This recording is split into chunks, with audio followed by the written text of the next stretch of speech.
नमस्कार, बहुत स्वागत है आपका न्यूज़ 18 के डिजिटल प्लेटफॉर्म पर। मैं हूं आपके साथ अंशिका पाठक। प्रतीक यादव का जिस दिन निधन हुआ, उसके पहले की रात आखिर हुआ क्या था, आपको विस्तार से इस वीडियो में बताएंगे कि वो रात कैसी थी प्रतीक यादव के लिए। वो रात दर्द भरी थी प्रतीक यादव के लिए, लेकिन उनके आसपास कोई मौजूद नहीं था। सपा प्रमुख अखिलेश यादव के छोटे भाई प्रतीक की अंतिम यात्रा तो शुरू हो चुकी है। 5 किलोमीटर दूर बैकुंठ धाम में अंतिम संस्कार किया जाएगा। शव वाहन पर प्रतीक के कुत्तों और बंदर के साथ वाली एक तस्वीर लगाई गई है, जो ये दिखाती है कि प्रतीक की जो है उनको जानवरों से कितना ज़्यादा प्यार था। वो एक संस्था भी चलाते थे जिसमें जानवरों की देखभाल, उनके खान पान का विशेष ध्यान दिया जाता था। शव को बस थोड़ी देर के लिए सपा ऑफिस के बाहर रखा गया। परंपरा के अनुसार शमशान घाट पहुंचने से पहले शव को 5 बार जमीन पर रखा जाता है। इससे पहले शव को अंतिम दर्शन के लिए घर के अंदर रखा गया था। स्वामी अवधेशानंद गिरी और दोनों डिप्टी सीएम केशव प्रसाद मौर्य और ब्रजेश पाठक ने प्रतीक को श्रद्धांजलि दी। शिवपाल यादव और डिम्पल यादव ने भी अंतिम दर्शन किए। इससे पहले रात में ही पत्नी अपर्णा यादव दोनों बेटियों के साथ शव के पास पूरे टाइम बैठी थी। प्रतीक का बुधवार सुबह 6 बजे 38 साल की उम्र में निधन होता है। पोस्टमार्टम रिपोर्ट में मौत की वजह कार्डियक अरेस्ट बताई गई। उनके शरीर पर 6 चोट के निशान पाए गए जो मौत से पहले लगी थी। इनमें 3 चोटें 7 दिन पुरानी हैं और 3 1 दिन पुरानी थी। उनका विसरा सुरक्षित रख लिया गया है। प्रतीक को 13 दिन में 2 बार दिल का दौरा पड़ा था। जी हां, हार्ट अटैक प्रतीक यादव को 13 दिन में 2 बार आया था। पहला अटैक 30 अप्रैल को लखनऊ एयरपोर्ट पर चलते चलते वो गिर पड़े थे। तब उनको मेदांता हॉस्पिटल में ले जाया गया था और वहां डॉक्टरों ने बताया कि प्रतीक को दिल का दौरा पड़ा। अखिलेश यादव के भाई प्रतीक यादव को 13 दिन में 2 बार दिल का दौरा पड़ा है और 30 अप्रैल का हम जिक्र कर रहे हैं, जब वो चौधरी चरण सिंह एयरपोर्ट पर फ्लाइट से उतरकर वीआईपी लाउंज की तरफ वो जा रहे थे। तभी उन्हें सीने में तेज दर्द उठा था। चक्कर आने के बाद उन्हें हॉस्पिटल ले जाया गया। हॉस्पिटल लेकर जाने के बाद डॉक्टरों ने बताया कि प्रतीक को दिल का दौरा पड़ा था। अपर्णा भी हॉस्पिटल पहुंची थी। उस वक्त प्रतीक की जान 2 वजह से बच गई थी। पहला तो जो दौरा था, अटैक था, वो बहुत माइनर था। दूसरा, समय रहते उन्हें अस्पताल पहुंचाया गया, लेकिन 13 मई को पड़े दिल के दौरे में उनकी जान नहीं बच पाई। 6:30 बजे जब प्रतीक को सिविल हॉस्पिटल ले जाया गया, तब तक उनकी सांसें पहले ही थम चुकी थी, इसीलिए डॉक्टर बहुत मदद नहीं कर पाए। अखिलेश यादव ने प्रतीक को आखिरी बार देखने के बाद भावुक होकर कहा कि प्रतीक अपने स्वास्थ्य को लेकर सतर्क रहते थे, मैंने ख्याल रखने के लिए भी उन्हें कहा था। पता ये चल रहा है सूत्रों के हवाले से कि अपर्णा यादव पति प्रतीक के स्वास्थ्य को लेकर बहुत परेशान रहती थी। वो असम में थी, लेकिन समय समय पर उनके स्वास्थ्य के बारे में ज़रूर उनसे पूछ रही थी और इनपुट लेती रहती थी। मंगलवार शाम को करीब 5 बजे अपर्णा ने परिवार के करीबी एस्ट्रोलॉजर से भी मदद करने के लिए फ़ोन पर बात की। उनसे कहा था कि एक बार घर जाकर प्रतीक की स्थिति देख लीजिए। एस्ट्रोलॉजर खुद नहीं जा सके, लेकिन उन्होंने घर पर मौजूद एक स्टाफ से फ़ोन पर बात की थी। जवाब मिला कि प्रतीक अपने कमरे में आराम कर रहे हैं। ये बात प्रतीक की पत्नी अपर्णा तक भी पहुंचाई गई थी।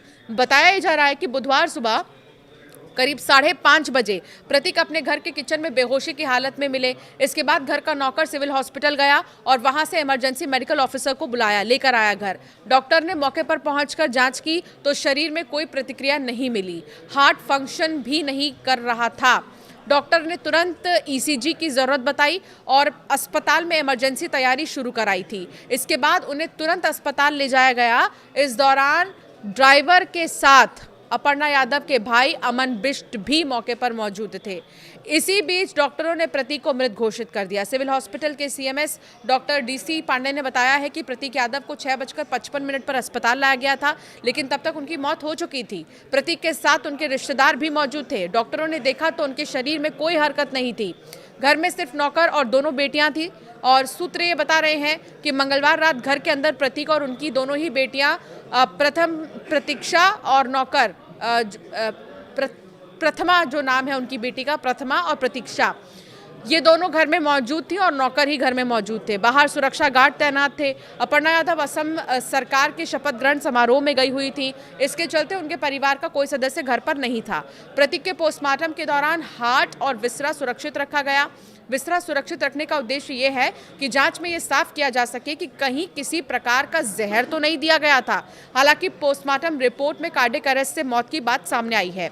रिपोर्ट के अनुसार उनके शरीर के निचले हिस्से से ऊपरी हिस्से की ओर खून का थक्का यानी ब्लड क्लॉट पहुंच गया था। इससे धमनियों यानी कि आर्टरी और लंग्स पर असर बहुत ज़्यादा पड़ा है, जिससे कि इन्फेक्शन की स्थिति बनी और कार्डियक अरेस्ट के कारण मौत हो गई। शरीर पर किसी तरह के बाहरी चोट के निशान नहीं मिले हैं। नाखून और शरीर के कुछ हिस्सों का नीला पड़ना हाल ही में हुई सर्जरी से जोड़कर देखा जा रहा है। दरअसल करीब 2 हफ्ते पहले प्रतीक का जो लेफ्ट पैर है उसकी सर्जरी कराई गई थी।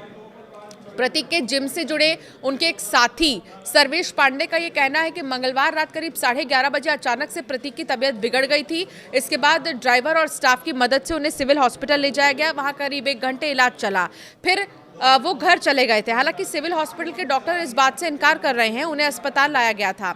इसी दौरान रात करीब 1 बजे अपर्णा यादव ने फोन पर संपर्क करने की भी कोशिश की, लेकिन बात नहीं हो सकी। स्टाफ से संपर्क करने पर बताया कि प्रतीक यादव जो है वो सो चुके हैं। अब सवाल ये है कि क्या किसी को पता नहीं चल पाया कि प्रतीक यादव की मौत उसी वक्त हो गई थी जब वो रात को असहज महसूस कर रहे थे। डॉक्टरों के मुताबिक प्रतीक फेफड़े की गंभीर बीमारी पल्मोनरी एम्बोलिज्म की चपेट में थे। वो लंबे समय से इस बीमारी से जूझ रहे थे। उनके फेफड़ों में खून का थक्का, जिसे क्लॉट कहा जाता है, वो था। इसके अलावा वो डिप्रेशन की समस्या से पीड़ित थे। अब आपको बताते हैं कि आखिर पल्मोनरी एम्बोलिज्म क्या है जिससे प्रतीक की मौत हुई है। डॉक्टरों के मुताबिक प्रतीक यादव जो हैं वो पीई जैसी गंभीर बीमारी से ग्रसित थे। अब पल्मोनरी एम्बोलिज्म एक जानलेवा स्थिति होती है जिसमें फेफड़े की जो धमनियां हैं उन धमनियों में खून का थक्का जम जाता है। ये थक्का अक्सर पैरों की नसों में बनने वाले डीप वेव यानी कि डीवीटी कहा जाता है, उससे फेफड़ों तक पहुंचता है। इसके प्रमुख लक्षणों में अचानक सांस फूलना, सीने में तेज दर्द होना, बेचैनी और खांसी के साथ साथ खून आना भी शामिल है। डॉक्टरों के अनुसार समय पर इलाज न मिलने पर यह बीमारी जानलेवा साबित हो जाती है। तो इसी बीमारी से प्रतीक यादव ग्रसित थे। दूसरा, उनकी पैर की सर्जरी भी हुई थी, इससे पहले भी उन्हें अटैक आ चुका है। तो इतनी सारी समस्याएं थी पहले से ही और वो बहुत ज़्यादा अपने स्वास्थ्य को कर जो है सचेत भी रहते थे, सतर्क भी रहते थे। और अखिलेश यादव उनको पहले भी कह चुके थे कि अपने स्वास्थ्य का ख्याल रखो, अपना ध्यान रखो। लेकिन बावजूद इसके कह सकते हैं कि उनके आसपास कोई नहीं था जिसको पता ही नहीं चल पाया कि प्रतीक यादव जब बेहोश हुए तो वो किस हालत में थे, क्या थे, और उन्हें शायद बहुत देरी से अस्पताल ले जाया गया और इसी वजह से उनकी मौत हो गई। आज हमारे बीच नहीं है, बहुत दुख है। नहीं ले पाएंगे, मेरा सीना दबा हुआ है यार। नौजवान इसलिए था कि बचपन से ही उसे स्वास्थ्य के प्रति, अपने हेल्थ के प्रति और वो कुछ जीवन में आगे बढ़ कर के काम करना चाहता था। एक बहुत अच्छा लड़का जो अपने मेहनत से कुछ करना चाहता था। बहुत दुखद है वो आज हमारे बीच नहीं है। अखिलेश जी, लास्ट टाइम आपकी बात कब होनी चाहिए? बहुत होनी चाहिए, आपको लगता है जांच होनी चाहिए? स्वाभाविक है कि जो कानूनी और जो कानून कहता है और जो परिवार के लोग कहेंगे उस हिसाब से हम लोग मानेंगे बात।